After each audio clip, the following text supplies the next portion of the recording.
दिव्य चेतना का पहला परिवर्तन श्वास में होता है। श्वास शरीर को संभव बनाता है और शरीर श्वास को संभव बनाता है। अपनी नाक से गहरी सांस लें और इसे एक सांस में महसूस करें। आप ब्रह्मांड से 10 की शक्ति 22 परमाणु अंदर ले रहे हैं।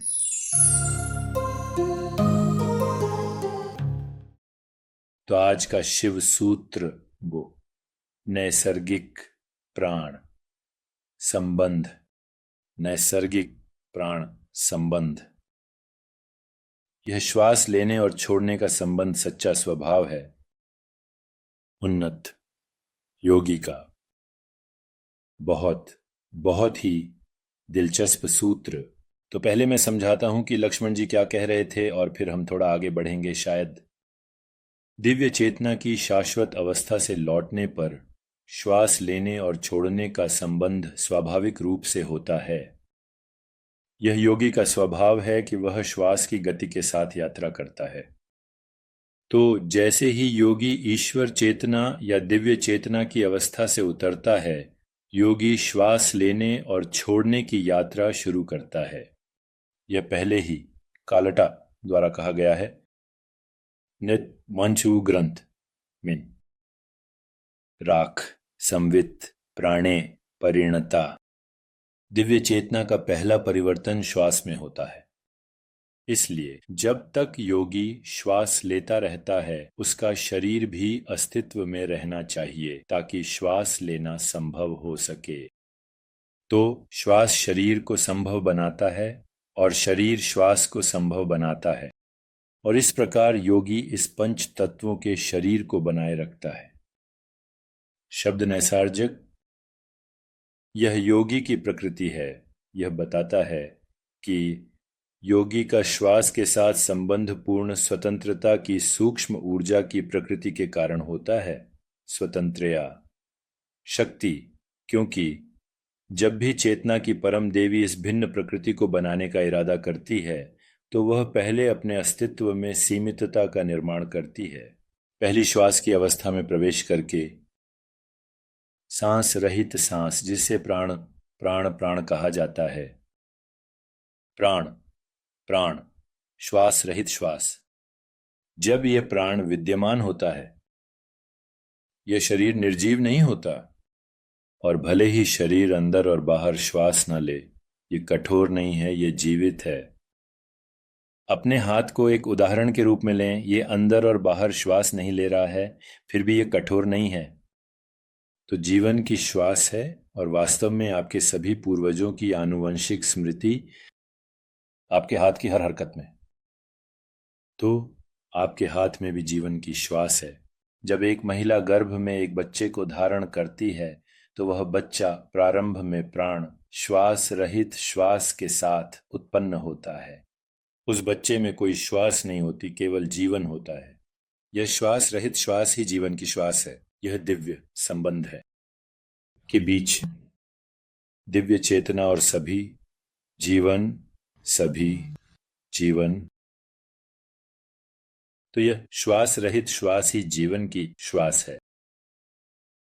उस ऊर्जा की पहली गति के रूप में परम देवी इस प्रकार की श्वास में परिवर्तित हो जाती है, और फिर वह श्वास प्राण दूसरी श्वास की गति में परिवर्तित हो जाती है, जो अंदर लेना और बाहर छोड़ना है, प्राण। यह जीवन की श्वास फिर ब्रह्मांड के विभेदित अनुभव की शुरुआत करती है। तो यह श्वास के साथ जो लगाव प्रारंभ में प्रकट हुआ था, वह शुद्ध चेतना की महिमा है।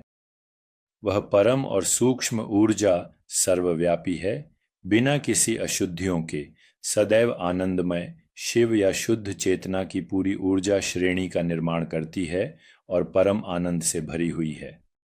यह परम ऊर्जा महागौरेश्वरी, जो एक देवी का नाम है, अज्ञानी लोगों के लिए भयावह है, आनंदित लोगों के लिए सृजनात्मक है, और जो अनजान हैं उनके लिए विनाशकारी है। महागौरेश्वरी समय के क्षेत्र को नष्ट कर देती है, जो 3 तरीकों से बहता है, जैसे इडा पिंगला सुषुम्ना, जो प्राण अपान समान में विद्यमान है, जो वर्तमान, भूत और भविष्य में पाया जाता है। वाह, उस एक सूत्र में कितना सारा ज्ञान है। अब इसे व्यावहारिक बनाते हैं इसी क्षण। तो अपनी नाक से गहरी सांस लें और इस एक सांस में महसूस करें आप ब्रह्मांड से 10 की शक्ति 22 परमाणु अंदर ले रहे हैं। 10 की शक्ति 22 परमाणु। उस एक सांस में आप वास्तव में उलझाने अस्तित्व की सांस के साथ गहरी सांस लें। सब हर परमाणु जीवन के हर हिस्से से आ रहा है, हर जगह से। हर परमाणु जो यहाँ आ रहा है, पेड़ों से, पौधों से, अन्य संवेदनशील प्राणियों से। तो यह विशेष श्वास उलझन है हमारी अस्तित्व की श्वास। और जैसे ही आप इसे ग्रहण करते हैं और जैसे आप जानते हैं ये फेफड़ों तक जाता है, समाप्त होता है, आदि आदि। फिर वही श्वास आपके शरीर की हर कोशिका में व्याप्त हो जाती है, आपके शरीर की हर कोशिका में। तो आप शरीर की हर कोशिका में क्या ला रहे हैं? श्वास के माध्यम से अस्तित्व की उलझन। लेकिन अपने शरीर की उन कोशिकाओं को देखें। आपका मस्तिष्क, आपका मन और मैं सबसे गहरे स्तर पर हम उलझे हुए हैं, केवल श्वास के रूप में नहीं बल्कि ऊर्जा के रूप में, क्वांटम क्षेत्र के रूप में, जानकारी के रूप में, पदार्थ के रूप में, और उस एक श्वास में ब्रह्मांड में मौजूद हर चीज सीधा के रूप में। हमारी सामान्य श्वास की उलझन, हमारी सामान्य श्वास जिसे हम वायुमंडल कहते हैं, ऊर्जा की उलझन, शक्ति, जीवनी ऊर्जा, एक बहुत ही मौलिक स्तर पर मन की उलझन, क्योंकि अभी मेरा मन आपके मन के साथ उलझा हुआ है। मस्तिष्क की उलझन, वह न्यूरल नेटवर्क जिसे हम इंटरनेट के माध्यम से बना रहे हैं। हमारे शरीरों की उलझन, क्योंकि वही परमाणु जो जलते हुए तारों की भट्टी में निर्मित हुए थे, आप और मुझ में हैं, और हम एक दूसरे के माध्यम से पुनर्चक्रण कर रहे हैं। तो हम मन, मस्तिष्क, शरीर में उलझे हुए हैं, और ब्रह्मांड के हमारे अनुभव में भी, जब तक हम वही उपकरण मस्तिष्क और मन का उपयोग करते हैं। तो योगी इस श्वास को दिव्य की श्वास के रूप में जानकर, और ये बाइबल में है। इसके अलावा बयान से प्रभु भगवान ने मनुष्यों को धरती की धूल से बनाया और डाटा उनकी नासिका में जीवन की श्वास फूंकी और हम जीवित आत्माएं बन गए। श्वास दिव्य चेतना के बीच का संबंध है, जिसे हम आत्मा की जागरूकता कहते हैं, और फिर ब्रह्मांड के हर अनुभव की उलझन। वह एक श्वास आपका टिकट है यह जानने के लिए कि आप संपूर्ण ब्रह्मांड हैं। अभी के लिए स्थान समय में एक क्रिया के रूप में स्थानीयकृत, और यह रंगमंच जो प्रक्षिप्त भी है, स्थान समय कारणता का रंगमंच। तो योगी प्राणायाम के रहस्यों को समझकर, और एक रहस्य जो उन्होंने अभी बताया वह है श्वास रहित श्वास।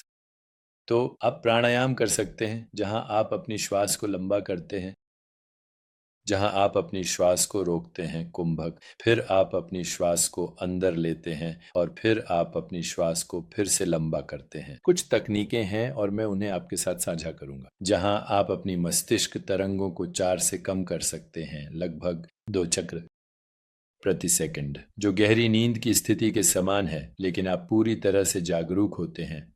और यह एक दीर्घायु श्वास है जिसे मैं आपके साथ साझा करूंगा। लेकिन अन्य क्रियाएं हैं जो आप कर सकते हैं, जहां श्वास को जागरूकता, ध्यान, इरादा से मिलाते हैं, ताकि आपके शरीर में हो रही हर चीज और ब्रह्मांड के साथ आपके संबंध को नियंत्रित कर सकें। श्वास का अतिक्रमण है, और जब श्वास का अतिक्रमण होता है प्राणायाम या मंत्र ध्यान के माध्यम से, तब सब कुछ स्थिर हो जाता है। स्थान काल ऊर्जा, पदार्थ, जानकारी सब गायब हो जाते हैं, बशर्ते आपकी आंखें भी बंद हों। और सभी संवेदनाएं, छवियां, भावनाएं, विचार समर्पण करते हैं को अनंत स्रोत को। और वही है श्वास रहित श्वास। समय रुक जाता है, स्थिर हो जाता है, संवेदनाएं, छवियां, भावनाएं आती हैं, रुक जाते हैं, विचार रुक जाते हैं, और दिव्यता आपके माध्यम से बिना श्वास ले रही है। श्वास रहित श्वास, स्वतंत्रता, ज्ञानोदय की कुंजी, और ब्रह्मांड के साथ अनंत संबंध, उलझाव, और भी बहुत कुछ आने वाला है। मुझे ये शिव सूत्र समाप्त करने हैं। इससे पहले कि हम शुरू करें, सूत्र जिसे हम कहते हैं ब्रह्म सूत्र, जैसा कि समझाया गया है शंकराचार्य द्वारा। धन्यवाद।